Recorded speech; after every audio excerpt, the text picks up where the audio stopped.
Je vais vous parler à présent d'une huile miraculeuse qui elle aussi est née en terre d'islam, l'huile d'argan dont nous raffolons tout en Europe depuis quelques années parce qu'on nous dit que cette huile est le meilleur remède anti-âge ou anti-vergeture.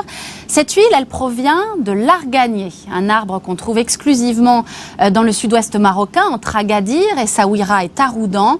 Un arbre providentiel puisqu'en quelques années, avec l'engouement des pays riches pour l'huile d'argan, il est devenu une source de revenus inespérée pour toute une région jusqu'ici franchement pauvre.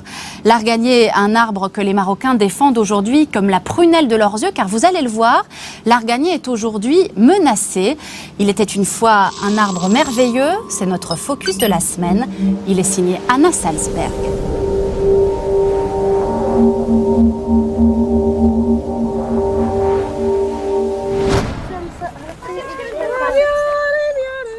Ce pourrait être l'emblème du Maroc, l'arganier. Il ne pousse que dans les montagnes du sud-ouest marocain. Endurant, il s'adapte aux versants arides et aux sols érodés. Son ombre protège les bergers aux heures les plus chaudes. Ses feuilles nourrissent les chèvres. Son bois est un excellent combustible. La sagesse populaire dit même que son feu cuit des meilleures tagines. Mais c'est surtout son fruit qui est prisé. Les femmes berbères ont revêtu leurs habits de fête pour faire honneur à la caméra et pour montrer sous son meilleur jour la petite coopérative qu'elles ont créée il y a un an. Il y en a plus d'une centaine comme celle-ci au Maroc, uniquement tenues par des femmes, question de tradition. Elles ramassent le fruit, le dépulpent, puis le concassent. À l'intérieur, une amande qui est ensuite broyée et qui donne cette pâte de noisette onctueuse. Après malaxage, on obtient enfin ce nectar si renommé, l'huile d'argan. Vas-y, verse doucement. Une huile qui est d'abord historiquement un aliment de base du quotidien. Un aliment riche qu'on consomme sur un simple bout de pain. L'argan, il nous donne du mal dans la montagne, mais dans l'assiette, il est parfait. Depuis toute petite, on en consomme. On en met partout, dans la bouillie, le tagine, le couscous.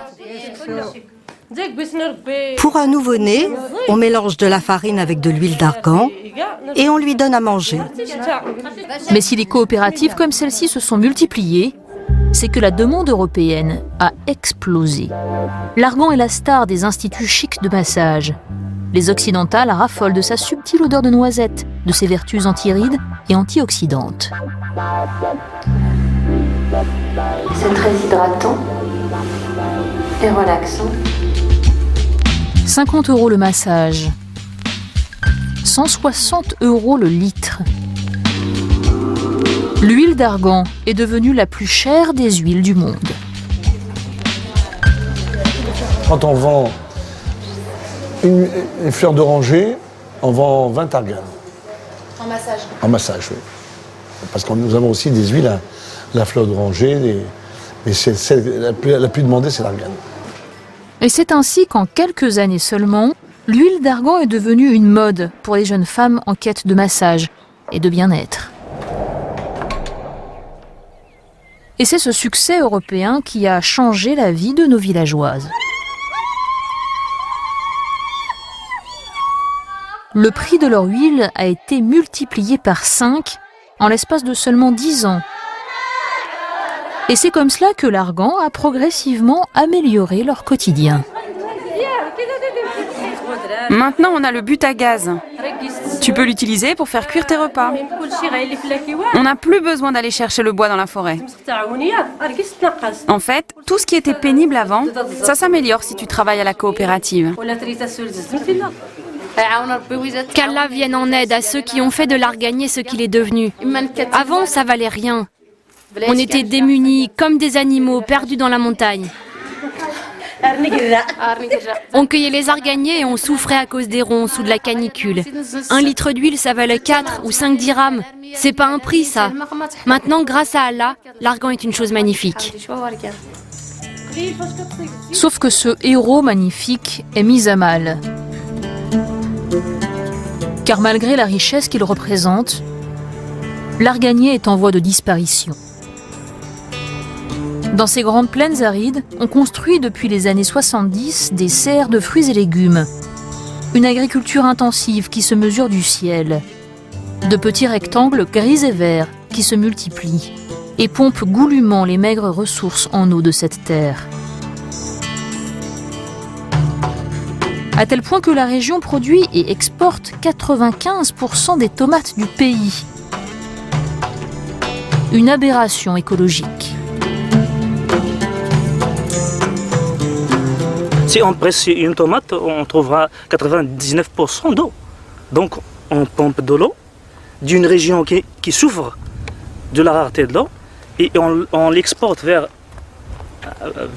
ailleurs, vers l'étranger, vers des régions qui ont de l'eau.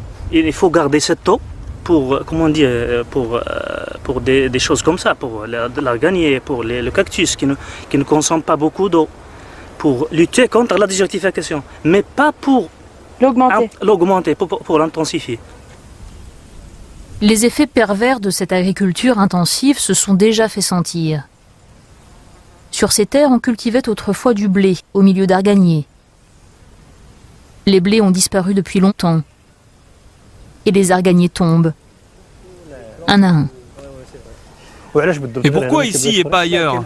Parce qu'il y a un couloir de vent qui vient de là-bas, à partir des arganiers jusqu'ici. Le cercle vicieux est enclenché. Car moins il y a d'arganiers, plus le vent est libre de circuler, plus il fait tomber les arbres, plus le sol s'érode et plus le sable avance.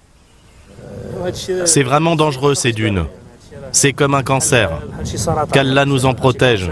Les gens ne se rendent pas compte. Ça grignote le corps petit à petit. En 40 ans, 70% des arganiers ont disparu. Les autorités sont restées longtemps passives, mais les temps changent. Le roi, via sa fondation, a engagé son nom sur un programme de recherche pour valoriser l'arganier. On note bien l'évaporation du solvant. On a coutume de dire que dans l'arganier, rien ne se jette, tout est utilisé, absolument tout. Même ce déchet qui est le tourteau, qui est donc ce résidu d'extraction, on le donne normalement en alimentation aux chèvres. Eh bien, ces recherches ont prouvé que dans ce tourteau, il y a un médicament potentiel. Ce médicament potentiel aurait des propriétés antidouleurs et anti-inflammatoires. Un labo marocain est même intéressé, mais les promesses de la science suffiront-elles à enrayer la disparition en marche des arganiers? Probablement pas. Et c'est pour cela que l'État a lancé un vaste programme de 12 millions d'euros, cofinancé par l'Europe, pour développer les coopératives et aider à replanter. Avant, on faisait pas attention à l'arganier. Et maintenant?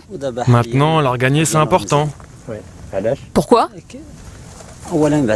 Avant, il y en avait beaucoup, et personne ne s'y intéressait. Maintenant, l'arganier est devenu rare et cher. Une tentative tardive pour préserver cet arbre qui est un peu plus qu'un arbre.